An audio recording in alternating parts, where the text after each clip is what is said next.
বর্মা জালিম গভর্নমেন্টের হইতে আজ্জা তো 75 বছর ফান 75 ইয়ার্স হামেশা রোহিঙ্গা কমর রে সুই সুই খাইয়স আর কানো জমিনতি ইকোনমি ফুশাকল তুলি তুলি লইরে তদ্দেশের ইকোনমি বানাইয়স রেঙ্গুনরে তরকি গজস নেপড়ি বানাইয়স আর কানো ফুশা লইরে আর কান রোহিঙ্গা সালভেশন আর্মি বন্যলতি তত্তি নেপড়ি তিদে রোই আর রেঙ্গুনতি ফুশাইন খড়ানা পরের আর কানো মাদা আনা পরের ইয়াই মন রাখিস তোর বাজেটর ফুশা আর মারিবাল্লা ফুরা ফেলা বাইম নেপড়ি দে রেঙ্গুনতি ফুশানি আর কানো মাদি ইয়া লাগাবি রে হইলা 75 বছর ফান রোহিঙ্গার ফুশা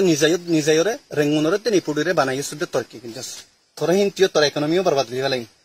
অতল্লা বলিওরে ইয়ান বেশি ভালো হইব বুঝি বেলা তাড়াতাড়ি রোহিঙ্গা কমর হক দি ফেলা আর কানোর জমিনের মাঝে যেদুন নাকি আর কানোর কমকল আছে